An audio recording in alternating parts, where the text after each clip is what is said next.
kasih Tuhan dalam kehidupan.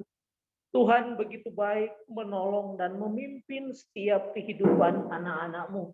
Sepanjang tahun 2021 hingga di penghujung tahun ini Tuhan, kami terus menikmati akan kebaikan Tuhan. Dan biarlah setiap kami terus datang dengan kesungguhan hati kami di hadapan-Mu. Dan biarlah setiap kami menyerahkan hidup kami ke dalam tangan Tuhan. Terima kasih ya Bapa, di minggu pagi hari ini kami sudah memuji Engkau, kami sudah memuliakan Engkau. Dan saatnya bagi kami ya Tuhan untuk kembali merenungkan kebenaran firman Tuhan. Biarlah Tuhan yang berbicara dalam setiap kehidupan kami. Biarlah Tuhan yang menyatakan kehendak dan ketetapan-Mu bagi kami. Sehingga hidup kami diubahkan oleh kebenaran firman-Mu. Dan hidup kami dituntun oleh Tuhan sendiri. Berjalan di dalam terang kasih Tuhan. Terima kasih Bapa. Kami mau merenungkan firman Tuhan. Berbicaralah Tuhan dalam setiap kehidupan kami. Dalam nama Tuhan Yesus Kristus, kami bersyukur, kami berdoa. Haleluya. Amin. Shalom. Kita bersyukur untuk minggu pagi hari ini karena Tuhan begitu baik dalam kehidupan kita. Banyak pergumulan yang kita boleh jalani di dalam setiap kehidupan kita. Banyak tantangan yang kita hadapi sampai di bulan Desember ini, khususnya di tahun 2021 ini. Tetapi kita melihat penyertaan Tuhan itu begitu nyata dalam hidup kita. Dan kita terus menikmati akan kebaikan Tuhan. Nah sekarang bagaimana dengan kehidupan kita? Kita dituntut untuk mengenal Tuhan. Kita dituntut untuk menerima Kristus sebagai juru selamat. Menjadi pertanyaan, seperti apa hidup kita saat ini? Seperti apa iman percaya kita yang kita jalani sampai hari ini? Mari kita membaca firman Tuhan. Di dalam Yohanes pasal yang pertama, kita akan membaca ayat yang ke-10 sampai ayat yang ke-14. Kita membaca Yohanes pasal yang pertama, ayat yang ke-10 sampai ayat yang ke-14. Saya akan membacakan untuk kita semua, demikian firman Tuhan. Ia telah ada di dalam dunia, dan dunia dijadikan olehnya, tetapi dunia tidak mengenalnya. Ia datang kepada milik kepunyaannya, tetapi orang-orang kepunyaannya itu tidak menerimanya. Tetapi semua orang yang menerimanya diberinya kuasa supaya menjadi anak-anak Allah, yaitu mereka yang percaya dalam namanya. Orang-orang yang diperanakan bukan dari darah atau dari daging, bukan pula secara jasmani oleh keinginan seorang laki-laki, melainkan dari Allah. Firman itu telah menjadi manusia dan diam di antara kita. Dan kita telah melihat kemuliaannya, yaitu kemuliaan yang diberikan kepadanya sebagai anak tunggal Bapa, penuh kasih karunia dan kebenaran. Demikian jauh pembacaan firman Tuhan, dan yang berbahagia adalah setiap kita yang menjalani kehidupan ini dengan berpatokan kepada kebenaran firman Tuhan. Ketika kita membaca bagian perenungan ini, maka kita mengingat minggu yang lalu kita sudah berbicara di dalam rally Natal, berbicara tentang Natal yang tersembunyi. Minggu lalu kita sudah berbicara bagaimana dunia tidak mengenalnya. Dan hari ini bagaimana kita melihat Allah di dalam Kristus diam bersama dengan manusia. Menjadi sebuah pergumulan bagi kita untuk melihat seperti apa kehidupan kita ketika kita sadar bahwa Kristus hadir di dalam dunia. Maka ketika kita membaca di dalam Yohanes pasal yang pertama, ini adalah merupakan sebuah pergumulan yang sulit sekali dipahami oleh manusia. Mengapa? Karena bagaimana mungkin firman itu menjadi manusia? Kejatuhan manusia di dalam dosa membuat manusia hidup dalam kegelapan. Kejatuhan manusia di dalam dosa membuat manusia tak mampu melihat terang Allah itu sendiri. Manusia terkungkung dan kegelapan, sehingga manusia berjalan dalam kegelapan. Tetapi di dalam Yohanes pasal yang pertama ini diungkapkan bahwa ia telah ada di dalam dunia dan dunia dijadikan olehnya, tetapi dunia tidak mengenalnya. Apa yang apa yang diungkapkan oleh Yohanes ini sedang mengungkapkan betapa manusia atau dunia nggak pernah mengenal yang namanya Allah. Apalagi ketika Allah firman menjadi manusia. Sangat tak mampu dipahami oleh akal pikiran manusia. Melihat bagian kebenaran firman ini. Tetapi ketika manusia yang sudah hidup di dalam dosa, hidup di dalam kegelapan dan tidak ada terang di sana, maka dikatakan di dalam ayat sebelumnya bagaimana terang itu datang. Dan ketika terang itu datang, dunia tidak pernah mengenal dia. Mau memberikan gambaran seperti minggu lalu, saya sudah mengungkapkan bahwa dunia tidak mengenal dia. Mau menunjukkan bahwa manusia berdosa tak pernah mampu melihat Allah yang suci, yang hadir melalui Yesus. Tak akan pernah mampu kita pahami. Tak akan pernah mampu kita mengenalnya. Karena mata manusia berdosa diselimuti oleh kegelapan dosa. Tak mampu melihat terang yang ajaib.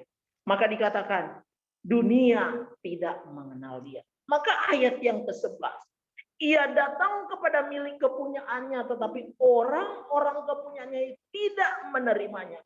Kalau yang pertama, dunia nggak pernah mengenal. Terang hadir di dalam dunia, di dalam diri Kristus. Sekarang, ketika terang itu hadir, Kristus itu hadir di tengah-tengah umatnya. Umatnya lagi berbicara tentang orang Yahudi. Umatnya lagi berbicara tentang umat pilihannya. Ketika Kristus hadir, maka dikatakan mereka tidak menerimanya. Kok bisa? Kristus hadir di tengah umatnya, tapi umatnya tidak menerima dia. Kristus mau datang bersama-sama di tengah-tengah umatnya, tetapi umatnya tidak menerimanya. Maka kita mengingat ketika Yesaya mengungkapkan di dalam nubuatannya, dia berkata bagaimana kehidupan manusia yang begitu hidup dalam kegelapan. Kalau kita membaca di dalam kitab Yesaya, maka kita menemukan diungkapkan di sana bahwa Yesaya diutus Tuhan di tengah-tengah umatnya. Tetapi Tuhan bilang bahwa umatnya tidak akan mendengarkan engkau. Maka Yesaya datang memberitakan tentang keselamatan itu, berbicara tentang Allah yang menyertai mereka. Mereka tidak menerima. Maka Yesaya mengatakan bahwa engkau melihat, tetapi engkau tidak mengenalnya. Engkau mendengar, tetapi engkau tidak mempercayainya. Melihat dan melihat, tapi tidak nyata dalam kehidupan mereka. Mendengar dan mendengar tentang Allah, tetapi mereka tidak percaya. Mata mereka seperti dibutakan karena kegelapan dosa menguasai umat Tuhan. Maka Yohanes mengatakan, sekarang terang itu datang, mau menerangi yang gelap ini, mau menerangi umatnya, tetapi umatnya tetap tidak menerima dia. Dari sini kita bisa melihat betapa ketika manusia hidup di dalam dosa, dia tidak akan pernah menerima Tuhan dalam hidup dia. Dia tidak akan pernah mengenal Tuhan dalam hidup dia. Maka menjadi berbeda ketika Yohanes, waktu Yohanes sedang membaptis orang-orang pada waktu itu di Sungai Yordan, maka ketika anak domba Allah itu datang menjadi berbeda. Waktu Yesus datang mau dibaptis di depan Tuhan, Yohanes justru bilang, untuk membuka kasihnya pun aku gak layak, apalagi aku membaptis anak domba Allah, yaitu Kristus. Aku tidak layak. Tetapi Yesus berkata, engkau harus membaptis aku supaya genaplah nas firman Tuhan yang sudah disampaikan oleh para nabi. Maka Yohanes melakukan. Yohanes mengenal siapa anak domba Allah. Maka ketika Yohanes melihat anak domba Allah, ketika Yohanes melihat terang itu hadir di depan dia, dia nggak bisa berbuat apa. Dia langsung tersungkur dan dia sebagai bentuk aku tidak layak di hadapanmu. Maka di sini memberikan gambaran orang yang mengenal Tuhan pasti dia tidak main-main dengan hidup. Orang yang mengenal siapa Tuhan yang menjadi juru selamat di dalam hidup, dia serius menjalani kehidupan ini. Pak, bagaimana dengan orang yang masuk gereja, orang yang beribadah, orang yang mengikuti persekutuan, orang yang ikut berdoa tapi hidup di dalam dosa? Bukti kita lemah. Bukti kita tidak setia. Bukti kita tidak taat kepada Tuhan. Pak, bukannya kita sebagai orang percaya? Yes, kita sebagai orang percaya. Tetapi kepercayaanmu itu harus diuji. Dan ujian itu akan menunjukkan, membuktikan bahwa engkau serius mengenal siapa Allah dan menerima Dia, Yesus Kristus, sebagai juru selamat. Itu adalah hal yang paling penting dalam kehidupan kita.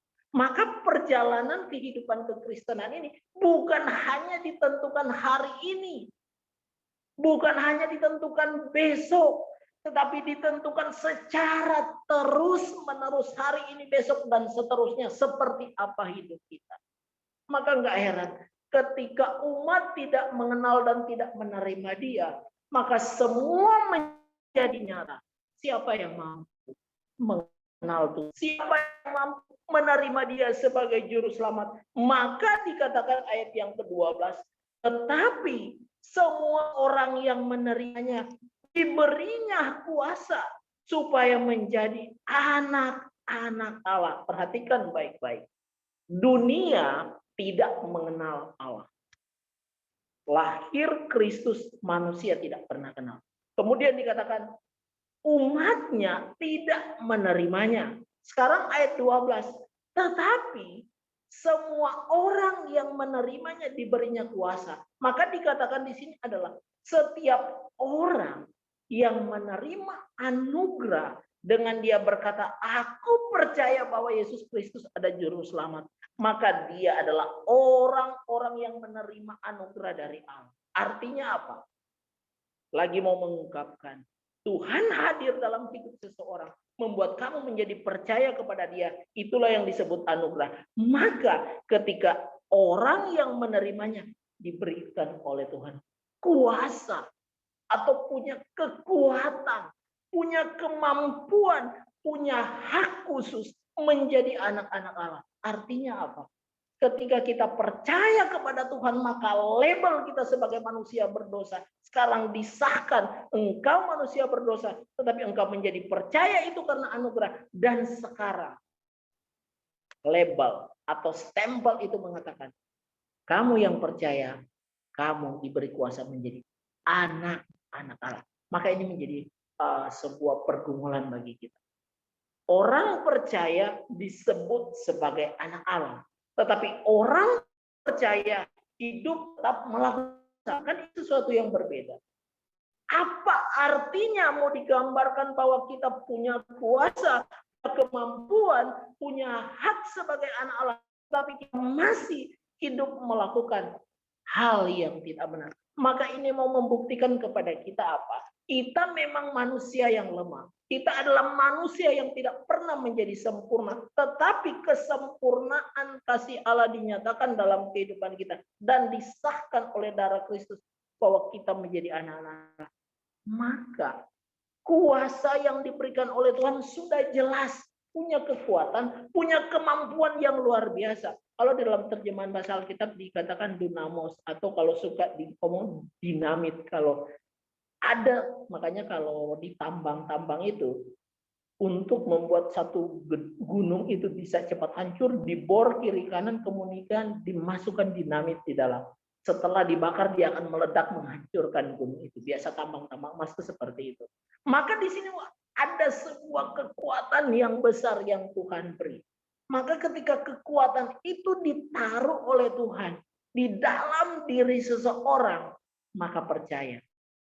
Ketika kuasa itu ada di dalam hidup dia, maka seperti Yusuf, tidak pada dosa. Maka seperti Stefanus, ketika mereka merajam dia dengan batu, justru dia mengampuni kesalahan-kesalahan mereka.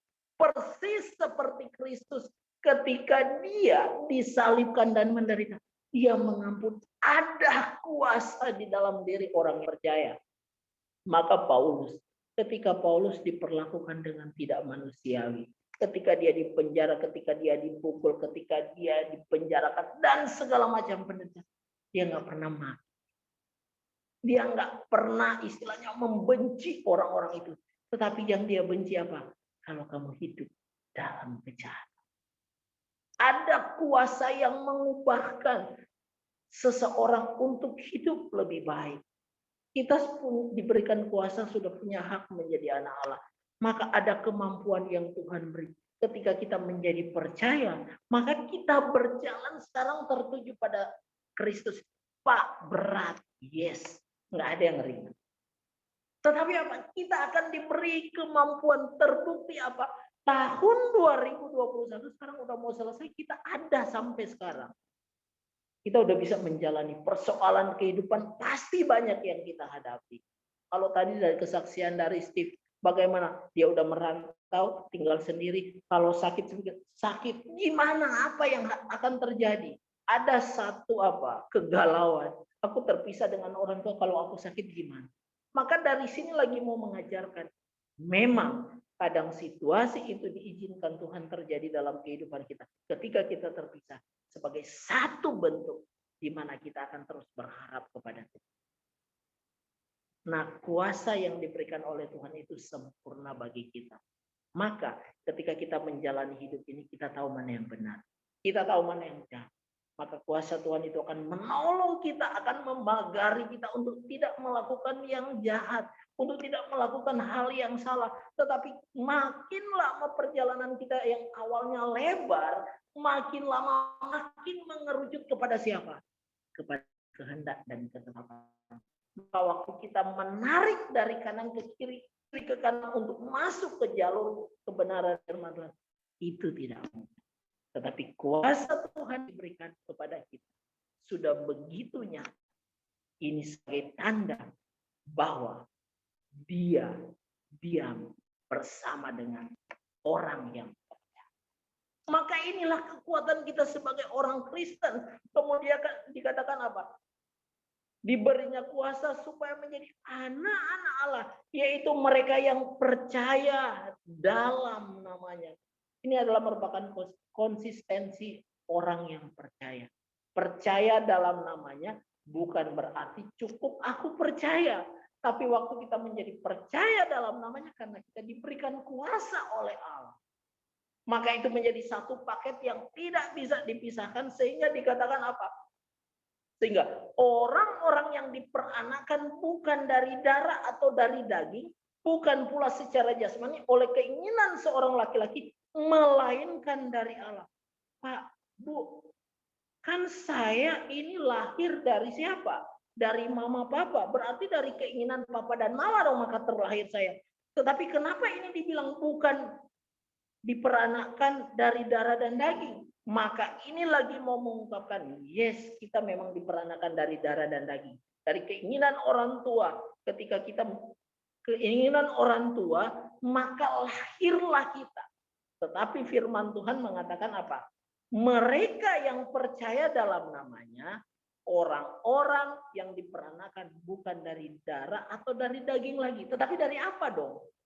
Ini namanya ketika engkau diberi kuasa menjadi anak-anak Allah, maka roh Allah yang hidup di dalam diri kamu yang menguasai kamu. Bukan dagingmu lagi, bukan keinginanmu lagi. Maka bukan pula secara jasmani oleh keinginan seorang laki-laki, melainkan dari Allah. Artinya apa? Perjalanan hidup kita harus dipimpin oleh kuasa roh Allah. Perjalanan hidup kita akan menjadi terarah, akan sampai kepada tujuan. Kalau roh Allah, kuasa Allah menyertai kita. Dan itu bukti yang kedua bahwa apa? Kristus hidup bersama dengan ciptaan. Kristus hidup bersama dengan ciptaannya siapa? Maka dikatakan ia ciptaan yang menerima kuasa itu. Atau orang percaya. Maka betapa bahagianya kita. Hidup di tengah-tengah dunia yang jahat. Dunia yang tidak aman. Tetapi apa? Kita disertai oleh yang berkuasa. Itu merupakan satu jaminan bagi kita sebagai orang percaya. Maka menjadi sebuah kesedihan kalau kita membaca berita akhir-akhir ini. Waduh, kacaunya setengah mati. keamanan seperti semakin rapuh. Kejahatan semakin menjadi-jadi. Kayaknya udah nggak ada tempat yang aman. Dan memang nggak ada tempat yang aman lagi. Tetapi kuasa Tuhan akan menyertai setiap umatnya yang percaya kepada Dia dan yang berjalan di dalam pimpinan kuasa Roh Allah. Maka dikatakan ayat 14. Firman itu telah menjadi manusia dan diam di antara kita. Betapa bahagianya. Allah dalam kesempurnaannya, Dia berinkarnasi menjadi manusia di dalam Kristus.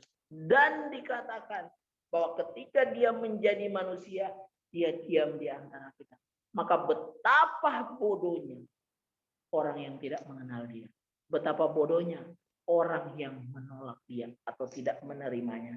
Dan kita telah melihat kemuliaannya, yaitu kemuliaan yang diberikan kepadanya sebagai anak tunggal Bapa, penuh kasih karunia dan kebenaran. Maka ini memberikan satu gambaran ketika firman telah menjadi manusia dan diam di antara kita. Maka ini adalah menjadi jaminan bagi kita. Nyata 2000 tahun yang lalu Kristus telah hadir dalam dunia. Dia datang di dalam dunia yang gelap menerangi kegelapan. Dan setiap orang yang menjadi percaya kepadanya hidup di dalam terang. Dan ketika dia hidup di dalam terang itu, maka kemuliaan Tuhan itu menjadi nyata. Kebenaran firman Tuhan itu menjadi nyata bagi orang-orang yang mengasihi Dia. Maka ini menjadi perjuangan kita. Di momen Natal ini, kita merenungkan kembali hidup kita. Apa yang telah kita lakukan yang paling menyakitkan hati Tuhan? Apa yang telah kita lakukan di tahun 2021 ini yang membuat kita jauh dari Tuhan? Apa yang telah kita lakukan di tahun 2021 ini yang membuat kita malas untuk datang kepada Tuhan? Mari kita renungkan, kita pikirkan. Kemudian mari kita mengubah. Iya, aku sudah diberi kuasa. Sudah diberikan kuasa oleh Tuhan. Aku sudah diberikan kemampuan oleh Tuhan. Aku betapa bersyukurnya aku punya hak sebagai anak-anak Allah. Dan aku harus hidup sebagai anak-anak Allah yang telah menerima kuasa daripada Tuhan. Maka tidak ada alasan bagi kita untuk berkata, maaf Pak, saya lemah.